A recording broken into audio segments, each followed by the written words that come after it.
Good evening, ladies and gentlemen. I'm going to cut the Joker act, but... Hello! Welcome, ladies and gentlemen, tweaks, geeks, and Snapchat streakers. I feel like I missed a bit of my introductory monologue there, but welcome! So today I have to make a good old rant. Well, I'm out of energy because I'm recording this after I finished my day. It's at the end of the day when it's at night when I'm recording this. And B, I kind of, I'm not really happy with what Nintendo's been doing, so, just a little warning that, I might sound like I'm on the verge of going insane or I have, like, PTSD or something, but I'm really not. I just feel kind of burnt out of energy, so see this as more of a chill, but still aggressive, passive-aggressive sort of rant about Nintendo. Now, onto the subject of today's video. Now, I've always been a fan of Nintendo, and I still am. Look at me. I have a Star Fox poster, for God's sake, alright? Who else decorates their wall with a Star Fox poster? Alright? Because nobody cares about Star Fox. I mean, I want more people to care about Star Fox, but nobody cares about Star Fox. Alright? Anyways, I've been a fan of Nintendo for some time now, right? I've been a fan of their new stuff with the Switch. I've been a fan of their legacy content, and that's the subject of today's video, is because Nintendo's always had a history of paying tribute to their history, right? Respecting where they came from, right? Every time since the Wii era that they've had an online storefront, they've always had a good way of bringing back these classic games to the general public, right? Making sure that these games are still accessible. These games are put out to be able to be bought individually for a reasonable price. And these games are made to feel like a tribute, ladies and gentlemen. These games aren't just hastily put together emulators or whatever, locked behind paywalls. These games are a tribute. Now, I'll give you an example here, right? With the 3DS, right? Keep in mind, this is the only console that they've re-released original Game Boy games on. Like, officially, first-party official GameCube games. This is the Game Boy and Game Boy Color games. I really need caffeine, ladies and gentlemen, so, if you don't want to pay another expansion pass for Switch Online, say goodbye to Pokemon Generation 1 and 2 after this is done, but, they've had their services, right, and with the Game Boy games on it, for example, they had ways to make it feel authentic, like, you'd press the start button and there'd be like a border of like a mini, like, sort of hyper-realistic Game Boy screen, so it looks like you're playing it on a Game Boy, like, it's scaled to look like it's inside a Game Boy screen. And they had all sorts of, like, filters so that you can make it look like it's on a DMG screen and whatnot. And altogether, they put the games together like a tribute, right? They made it so that they pay respect to the legacy gamers who have been there since the beginning that want to revisit these games, but at the same time, they pay tribute to the new people as well who are coming in, looking for a place to check out where their favorite franchises like, The Legend of Zelda or Metroid began, right? They'd go on the eShop and find a neat little $5 port of Metroid or original Zelda or whatever, Super Metroid or Link to the Past, and they'd be able to, A, play them portably, and B, they've had all these convenient features and whatnot, and they can basically keep these games till the end of time, right, once they've bought them. You're going to Switch Online. Switch Online is when they really stopped giving a damn. And I mean that. No, I like money. Yeah, that sounds about right. So do you want to explain to your fans in greater detail why you paywall your retro games? Money! Because they made this they made the retro games stop feeling like a tribute and more like a bonus incentive for wanting to subscribe to their online service. Which I don't really mind. I've checked it out for a little bit. The selection of games is nice. The options you can give them are nice. The only problem is, you can't really call it game preservation. And here's why. You see, these games are paywalled off, right, as I said before. They're used as an incentive to keep you paying for Switch Online. Essentially, what this means is that when the time comes to where they decide to discontinue the Switch, and they start removing the ability to officially add in currency, these retro games are basically going to become lost to time, right? It's basically going to be like being able to see a movie in the theaters, but like with no re-release anywhere. Just, you gotta see it in the theaters, or else it's either gone forever or you pirate it, right? As Gabe Newell said, you know, if consumers, well, I'm gonna do a bit of a unique sort of spin on what he said, but it's gonna get to a point where, because companies aren't doing enough to keep their product going, it's up to the people to unofficially do that with piracy, right? And that's what Nintendo's combating. But the problem is, in the long run, none of the services they've been doing on the Switch era to keep their retro games going on are permanent. Well, the third-party companies have been doing a good job, like Capcom and Konami have been doing a good job. Konami has been doing a better job preserving their games than Nintendo on the Switch. Yeah, I fucking said it. Konami has been doing a better job preserving their games than Nintendo. That is some food for thought.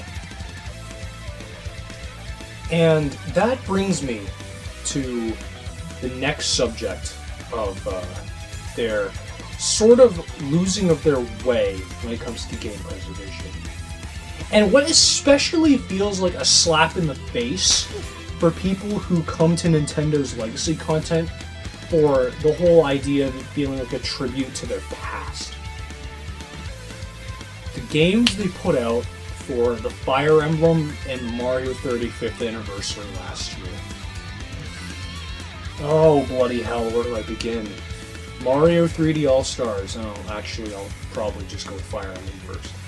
The first Fire Emblem was originally localized as a DS remake, I believe in 2010, but they forgot about that, so they decided to translate the NES. Well, I mean, I'm glad they did translate the NES version officially. It's nice that that exists. Yes, I bought it. Alright, I bought it. I caved in and bought it. It's a nice, okay, it's a good RPG, but anyways, I'm not here to do a review on it. I don't have bloody time to make a review on Fire Emblem from the NES, but they brought it over with a caveat. It's a limited edition thing. And it disappears from the eShop March 31st, 2021. The Day of Reckoning, as I like to call it, for digital Nintendo games. And that's because they didn't just discontinue the digital that day. Physical too. So after that day, there's no official way you can buy those games anymore. And that's why they had a physical, like, limited edition release of Fire Emblem that was bloated beyond, you know, reasonable pricing, because they made it, I believe it was like $50 after the original release was just 10, by just shoving it a bunch of, like, physical goodies with it, right? Making it a goodie bag. Now comes the real infamous misstep of retro game preservation that Nintendo goofed in 2021. 2020. Super Mario 3D All-Stars. Now I have I also caved in and bought this last year. Okay, don't yell at me. I did it for well, okay. Let's be real. I wanted Mario Sunshine on the go. That's really the only fucking reason I bought the game, but yes, they re-released 3 of the Mario classics, the 3D Mario classics, on the go. Now, I will admit, Mario Galaxy and Super Mario Sunshine were reasonably ported. Well, Mario Sunshine was almost broken at launch, but I didn't pick this game up at launch because I learned from Cyberpunk that's not a very good idea. Anyways, Mario 64 on the other hand, they really butchered that one, and that's the game I'd say aged the least well. The way they handled Mario 64 in 3D All-Stars was a fucking disgrace. It did not feel like a tribute one bit.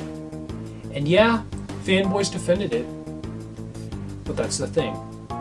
They're not trying hard enough to make these games feel worth it anymore. Like, they want to put effort into, you know, congratulating the gamers who are coming back to this game after losing it in the past, or the new players who want to re-experience the first 3D Mario for the first time. They just rushed out the Shindo version, which is the one they patched, right? They patched only a few small glitches in there.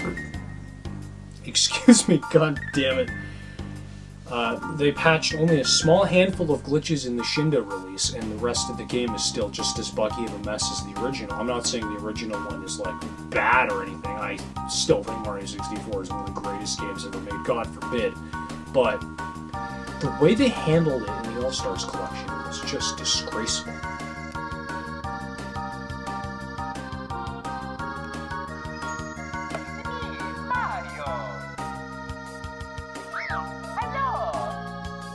Bruh.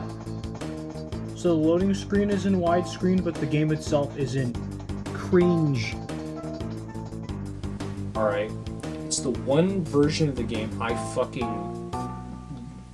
think it may not be the worst, alright, because, you know, Mario 64 is still not a bad game. But for the way they handled it, easily is the worst official port of Mario 64. Easily. Finally, we arrive at the point of today's video.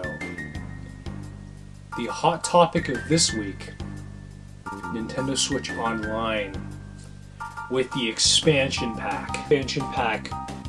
What is particularly infamous about it is how crazy the paywall is, right? Now, there have been rumors going about that it's because they had to work with Sega to get the licensing, right? I don't believe that. Here's the reason why. Nintendo has already released almost a dozen Genesis collections on the Switch. They've officially gone to Sega so many fucking times to re-release their Genesis games on the Switch. And even now, right, they're working with them to bring over the Sonic Origins collection next year, right, to have the remastered Genesis-era Sonic games on the Switch next year, all, you know, in a tribute package. But, now they're offering the Sega Genesis games on the Switch Online, which I don't think anyone really is subscribed to the service for. No offense to the Genesis, because it's a fantastic game system, but, you know, nobody really cares about the Genesis in this set. Now, it is also argued that it could be, you know, because they're giving you free Animal Crossing DLC, which I could see, but here's the kicker. Here is the real kicker. N64 games are being paywalled off. $64. That's right. We Canucks live in a fucking dystopia where N64 games from 20 years ago are being paywalled off for $64. Imagine that! Oh, and here's the real kicker. The way they fucking handled these games. Oh boy! Let's start off with the input lag. Now, I will edit some footage on here of what I mean, but if you don't know what input lag is, it's where if you do something with the buttons here, like a combination or something, it like takes a little longer for the moves to register into the game. And noticeably in Ocarina of Time,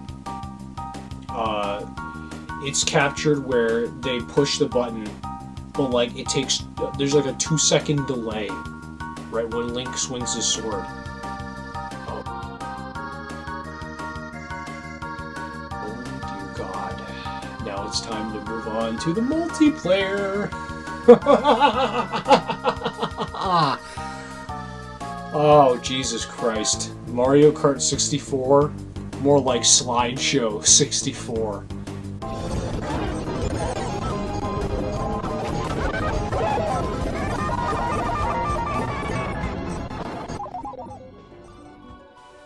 Ooh, boy. This is why I keep my Wii around, ladies and gentlemen. Now, let me explain why, alright? First of all, I primarily play on 64 games. The first is Virtual Console, and the second, of course, is through the Kirby's Dream Collection, which is just for Kirby 64. The reason why is because every emulator is specifically developed, it's individualized for each game, right? Every N64 game is developed with its own emulator for the Wii Virtual Console. That's why they run phenomenally better than the Switch Online's, right? But here, that's, you know, the Switch Online uses the same emulator from Super Mario 3D All-Stars that was running the Shindo Mario 64. Although they went back to using the original Mario 64, but I'm not too bummed about that because I have that on my Wii still, which is, you know, the superior way for me to play the game. And you know, it's also in widescreen because you can, well, not manually, but you can change the display options, and I can, you know, by default it's in widescreen, and that's how I like my 5th gen games, just N64 and PlayStation 1 and Sega. I don't play a lot of Sega Saturn, but Sega Saturn widescreen. Oh yes, that's just what you want in widescreen, man. It's just what you want in widescreen, man. That it is what it is, man. But yeah, that's why, you know, this is why I believe Nintendo has really lost their way with game preservation, and why I think as well, especially with how they're combating game preservation, like unofficial game preservation, or what they deem as piracy. I know it's unethical to not really, you know, to download it. You wouldn't download a car. Download an N64 game you don't own, but is it really?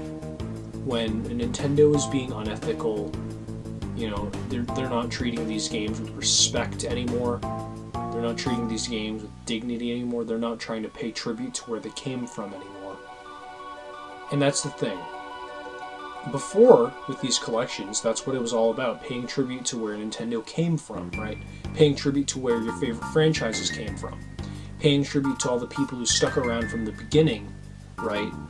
You know, again, with the 3DS example again, they made the Game Boy games feel authentic, right? By giving it the border and the DMG effect, etc., etc. But with this, it's just a steady paywall where there is no permanency once the service, you know, goes down. Once there's no way for you to add funds to the Switch anymore, once they inevitably do that when they discontinue the console, you know, all the games are basically going to die with the ship, right? And at that point, what else are we going to have left? Piracy? Are we going to have to wait for the next online subscription service to kick in for the next console? Think about it, ladies and gentlemen. That's the message I have to leave you all with, because otherwise, with how game preservation is going these days, with the official, not just with Nintendo, because Sony is even starting to do this, do the whole discontinuity shoppy act, and Microsoft even can't even keep up with all their backwards compatible games, you know. We're going to be left with either emulating them or buying them as dying hardware. The future for retro gaming right now is kind of bleak, man. But I hope you enjoyed my take on my opinion on all this. Feel free to discuss it with whoever you like, share this video, and if you are a true member of the Epic Guild, then, if you want to be a true member, a devout member of the Epic Guild, that's better. I just thought of that on the fly, actually. Like this video, subscribe to the channel, follow me on all my... I'm twisting my tongue so easily, I need caffeine. But have a good day, ladies and gentlemen.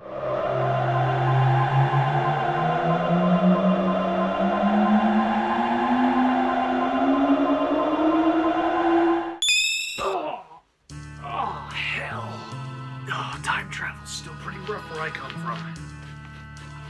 Or I guess I should say, when I come from. That's right, people. Hi, it's me from 2 weeks in the future again. Listen, Nintendo, my timeline is still quite bleak. Nintendo has promised to upgrade the service and fix the N64 emulation. But in the long run, these games are all still destined to succumb to the same fate. Nintendo, please understand. If you keep up with this, your fight against piracy will be in vain. With that said, ladies and gentlemen, as bleak as it is now, I've got to go return to my timeline. Have a good rest of your day, ladies and gentlemen, and I hope you enjoyed this video. Make sure as well to follow me on all my other social media down below, and I'll see you next video. Maybe I'll record one and have one uploaded by the time I return to the future, but hey, time to return to my timeline now. Have a good one.